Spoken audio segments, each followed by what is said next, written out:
What is up, guys? Leafeon is releasing tomorrow, so as always, I want to make a quick guide on the Pokemon, explain all the moves, so you're either ready to play the Pokemon, or you know exactly what Leafeon does when you play against it. It's going to be a melee speedster on physical attack, so physical attack items, no special attack items are going to be used on this Pokemon. It's going to be stuff like Razor Claw, attack weight, weakness policy. Also, if I sound a bit sick, that's because I am, but I still wanted to record this video. On the first version of the test server, Leafeon was actually not the strongest Pokemon, it felt quite weak, but they already buffed the Pokemon on test server, so I think when it comes to live, it's actually going to be quite strong. They buffed Solar Blade, Razor Leaf, and Unite move damage for just all it to be more things. I think there were even more buffs, it's just very hard to like data mine them because they never tell us what is actually getting buffed. Therefore, head items, anything that boosts your attack is going to be good, of course. Attack weight, weakness policy, Razor Claw, I think it's going to be a very strong build. I don't know if you're going to be auto-attacking a lot, so I'm not sure if Muscle Band makes a lot of sense. I think this is very simple and very straightforward. As always, we start the game off as Eevee. We have either Swift or Quick Attack. The Swift shoots out 3 stars in a cone, and the closer you are to someone, the more stars can hit. So if you go, it's going to be pretty good last hitting for early game. If you walk close, you can see it does more damage. But sometimes I feel like the damage is a bit weird on this. I think it's a bit bugged still. You can see sometimes it shows different numbers. Not sure what's the case really for it, but yeah, it's going to be very good last hitting for early game. Next up, we have Quick Attack. Just a dash in a direction that does damage as well. Very straightforward. Gives us a bit of mobility for early game. I'm going to choose Solar Blade first, but let's talk about the passive of Leafeon. It's that gauge that fills up right after the HP bar, which is yellow right now. This fills up while you're not in tall grass. So like sunlight shining onto Leafeon fills up this bar into your boost auto attack. So if you attack it now, you're going to dash a tiny bit and you have your boost auto attack out. See if you stay in tall grass, you can see it doesn't fill up. Outside of tall grass, it fills up. And then again, we get our boost auto attack ready, and it does damage and has extra range. And this matters a lot for Solar Blade. So first Solar Blade, you charge up the Solar Blade, and after a certain amount of time, it has max damage, right? But when you have a full passive up, you can see right now, my gauge is full, we can cast Solar Blade instantly. Instantly. And the empowered version of Solar Blade, which is just this, right, with the boost auto attack, also has a lower cooldown. So right now it was 4 seconds. If I do it like this, the cooldown is going to be 8 seconds. And as soon as your thing fills up as well, you can see the cooldown gets cut by 4 seconds as well. So very important that when you play Solar Blade, you actually don't use your boost auto attack. Make sure you always use your boost auto attack on Solar Blade, otherwise you're going to be losing out on a lot of damage.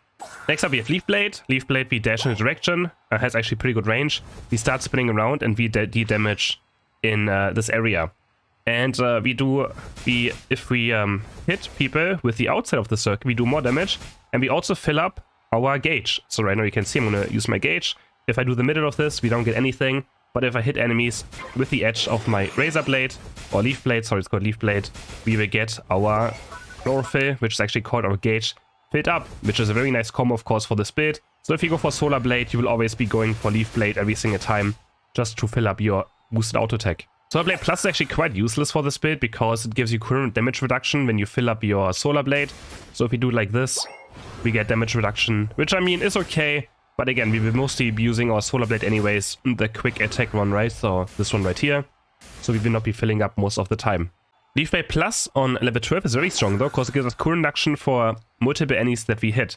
If you only hit one person, it gets no cooldown reduction, but if you hit multiple persons with the outer circle, you can see we get cooldown reduction. And again, if you only hit one person, you get no cooldown reduction. So you have to hit multiple things. So again, something like Itaria are going to be great for this. We can fill up our, our Chlorophyll very fast. You can see, and we can do like a Solar Blade into Leaf Blade into Solar Blade very fast.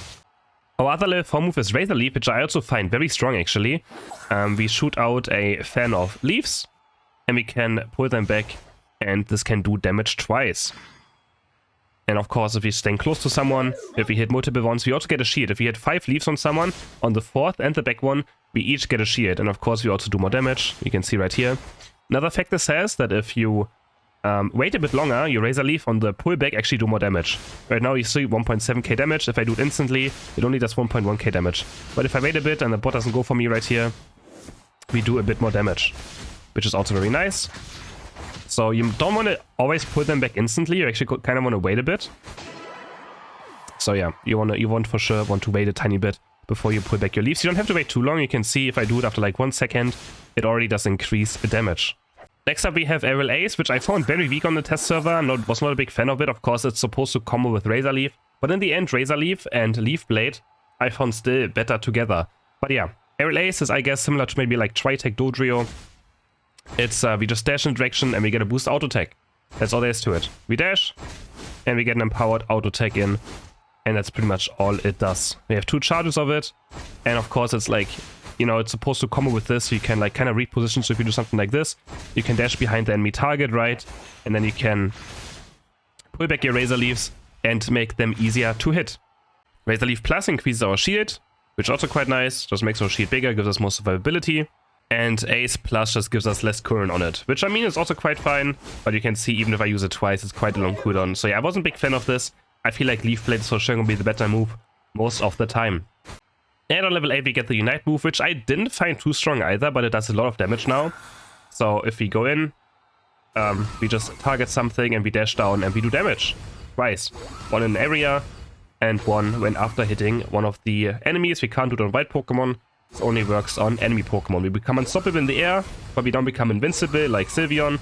So yeah, very straightforward. And we can also eject button during it, and then maybe increase our, you know, area. And I think the closer things are to the middle, the more damage you do as well. So it might be nice to use the eject button, because enemies will try to escape, right? As soon as this happens, they will try to escape. You might want to eject button after them to make sure you increase your Unite move damage. Besides that, I think Solar Blade, Leaf Blade, or Razor Leaf and Leaf Blade are the 2 builds you will go for. Again, Aerial Ace didn't seem too good. Of course, I will try it when the Pokemon comes out. But yeah, basic combos, right? You fill up your gauge, and you do a Solar Blade, you do a Leaf Blade, you do maybe some basic attacks, you wait for your next Solar Blade to be up, and you smash it again. Okay, sometimes you have to wait a bit as well. Like, it doesn't fully instantly recognize. I had this server at like the issue on test server as well. When your boosted attack, you think it's full, but it's not quite yet, so you have to wait a tiny bit. You'll see right here. Waiting for a Solar Blade to fill up. Just don't use it now, you have to wait until the icon on the bottom turns into the other version, right? So, that's going to be a very straightforward combo, and it's going to be very strong and deal a lot of damage. And if you have multiple targets, like late game as well around again, you can do a very quick Leaf Blade or Solar Blade into Leaf Blade into Solar Blade, and just maybe one-shot an entire team or like an entire team fight very fast, right? We build it up. We go Solar Blade, Leaf Blade, and then our next Solar Blade is almost up again.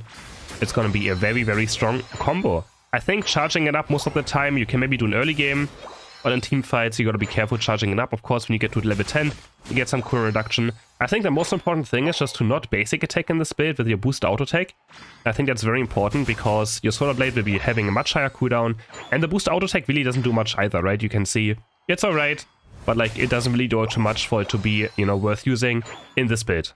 So as I mentioned, even for Razor Leaf, I think Leaf Blade is better. You can do the same here as well, right? You can still dash and pull back your leaves onto a target quite easily. So I think it doesn't matter what, even if you like try to get behind the target, it's gonna be quite easy. You still get a lot of mobility, you get a lot of burst out as well, because this is very fast burst, right? You can even throw it out like this and pull them back as soon as you jump onto your opponents. And I think it's still gonna probably be better than Aerial Ace, just because Leaf Blade Plus also just does a lot of damage, right? If you hit those in team fights and you get your current reduction in, you're just gonna deal a lot of damage with this move, it doesn't matter what. I hope you guys enjoyed this quick guide, and I'm gonna be obviously looking forward to playing this new Speedster. Let me know in the comments if you are going to buy it or not, if you're going to wait out, and leave a like and subscribe to my channel if this video was helpful.